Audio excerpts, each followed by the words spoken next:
like this close. That's not what we're about. We're about winning basketball games, and you know, we made some mistakes, especially coming out of timeouts. And it's too deep into the season. I can keep saying 7 freshmen, 4 sophomores, youngest team in the country. We've got too many games under our belt. We have to execute, and we have to take care of business and do certain things. I thought it was a very competitive game. I thought it was a very highly fought game. Obviously, there's no quitting us, and that's all great. But I'm not about coming close. I'm about winning games, and so are these young guys who I recruited. That's why they're here. You know, and we're going to get better, and we're going to work hard at what we need to work hard at to get better. But they're obviously, you don't have to talk about how good Xavier is. They're a very, very good, very, very talented basketball team. Their veterans took the game over. Lyons was tremendous. You know, Holloway, I don't know if he scored, but I'll tell you what, he still had a major impact on the game just by being on the floor and getting the ball where it needs to be to people. And I thought he did a great job of not forcing things and not, you know, not trying to do things that just because he hadn't scored much. So, you know, we're going to take tomorrow off. I got to go recruiting. And back to work on Monday with practice, and we get ready to go down to St. Joe's. So that'll be an exciting game down there too. Tom, how much at the end of the game scenario of Lyons making the shot is it just experience and seasoning in these end of the game possessions that they have and you guys are kind of finding your way? No, that's exactly what it is. It's seasoning. It's being comfortable in that situation. And you know, I've had veteran clubs, especially veteran guards. It's easy to do with a veteran guard because his ball's in his hands. You know, getting the ball to Chris Gaston's a little more difficult. They did a great job on Chris. They just were real physical. They doubled him on almost every catch, and I thought he did a decent job of not forcing things. And obviously he was a focal point of everything that they did defensively, and they did a very good job with it. But yeah, that's seasoning. That's coming out and executing. You know, little things, screening better.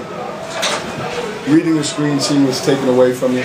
Like sometimes we come out as a young team and they run exactly what I write. But that's what we're supposed to do. You know, because sometimes the guy jumps the screen and now you gotta run a back cut, or you have to run a counter. But that will come with time with these guys.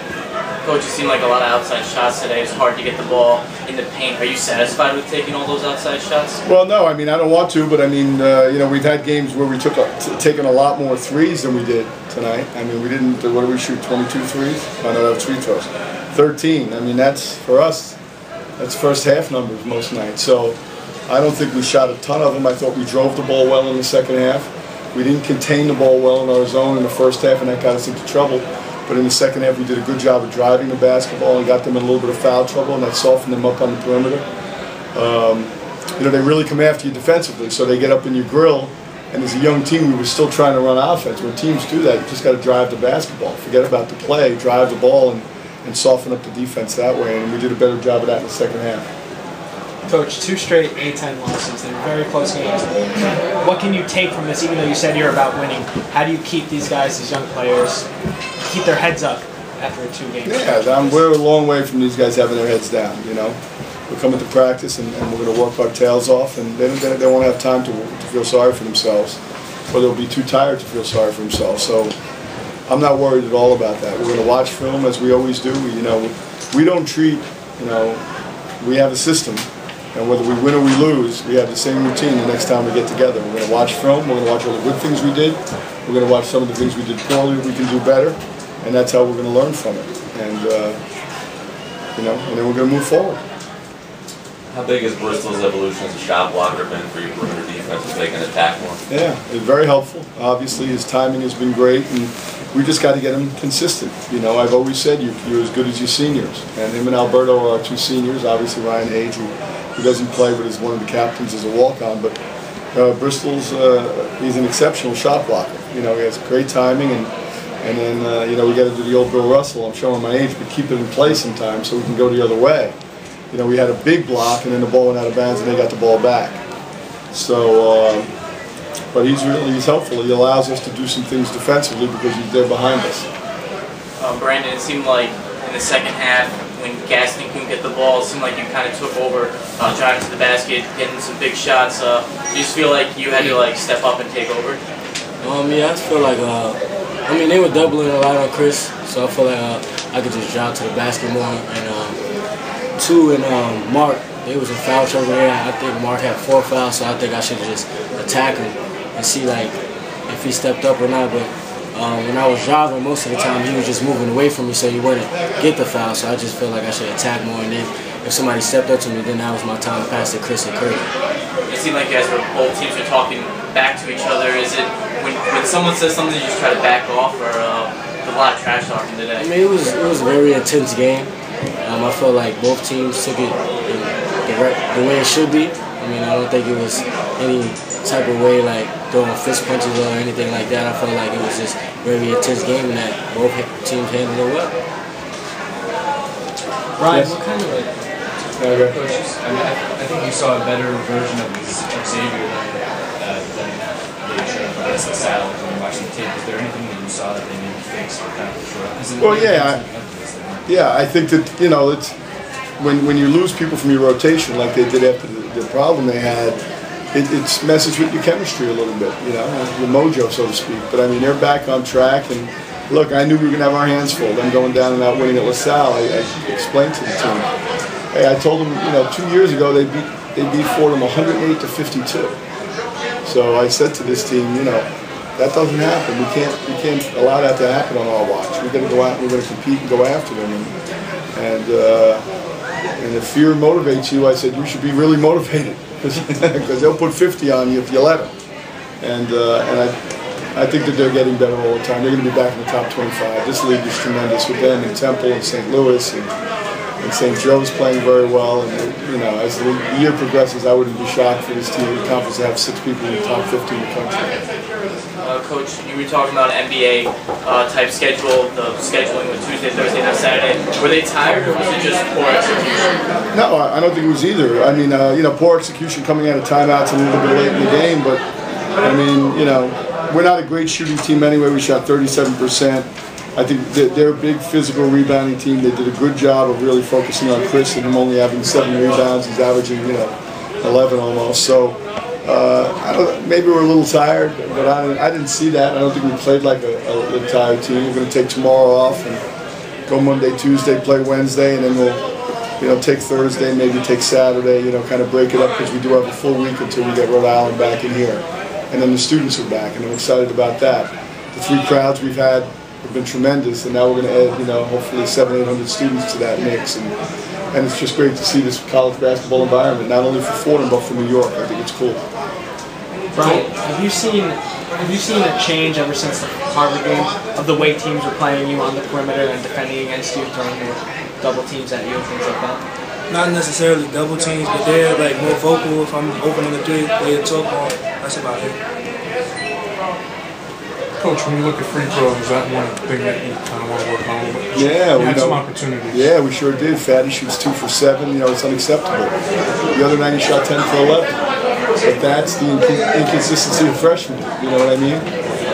And we've been practicing twice a day since school let out, just about every day. And you know, we basically have been having free throw shooting practices at night, and our numbers have gone up drastically.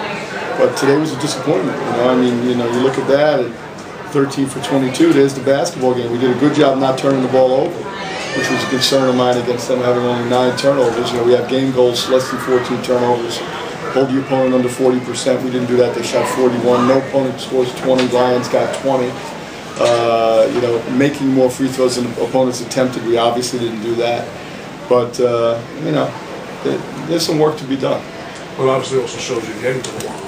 Yeah, no, yeah, we got a good whistle. You know, I mean, we got a good whistle. I had to go crazy a couple times, but that comes with the territory. I just, you know, we're not going to back down to people. Those days are gone.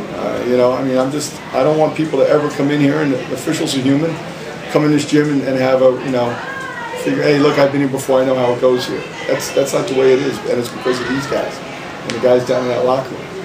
They're tough kids, they're good players, and they're competitors, and we're going to get better all the time. Coach, it seems like you guys keep battling back after falling down in these holes you did against UMass here tonight. What's the reason? What is that? Does that resilience? If you know, please come see me. Well, I'll take you to lunch.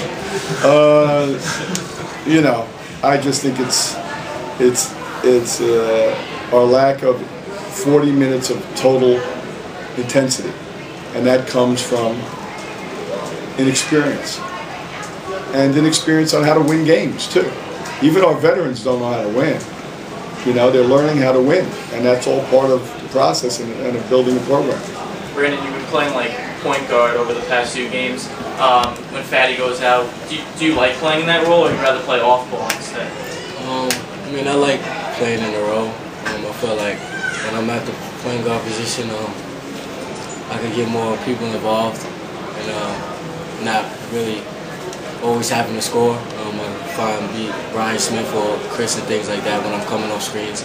I feel as the game's coming along and stuff, I get more comfortable as the game goes on. But I think right now, about like 3 games I've been playing the point guard position, I'm getting more comfortable with it. And I like the role. The way we play, we kind of play with 3-point guards. You know, we just play with guards. Once the ball's in motion in our offense, and we are pounding it too much right now, but when the ball gets moving, any guard can come off a ball screen and make what would be perceived as a point guard play, you know, pick and roll basketball. So that's why we try to recruit guys who have those ability, you know, those skills to put the ball on the deck, you know. Brandon, as a sophomore, how has your game changed and evolved this season? I mean, I feel like Coach comes to me and he's making me more of a leader. Now that I'm a sophomore, he calls me a vet now, since I have to like step up and things like that. But I feel like as I'm on the court, I mature more, learning how to like talk to my teammates and things like that, getting them in the positions they need to be. And just as me personally, I feel like this summer I just worked hard, and I knew that I would have to step up this season because the things that happened last year, I knew the type of things that teams would do to us and do to me. So I felt like I should just get better over the summer, and then I would know what to expect. We have freshmen and veterans. That's the only way I look at it. I learned that from Joe Gardy, who was the football coach at Hofstra. He said, we don't have sophomores, juniors, we have freshmen and we have veterans. It's the NFL. He's an NFL coach. So you're either a rookie or a veteran, and here it's the same thing. So we need our sophomores to behave like seniors if we're going to be good, on and off the floor. And that makes, you know, I tell my assistant, just get them old. I want to get them old. I want them to play like seniors, at least by the end of the season. So getting all these minutes and playing in these kind of games can only help with these 2 young guys and all the other guys. Good? Thank you all very much. We appreciate everything.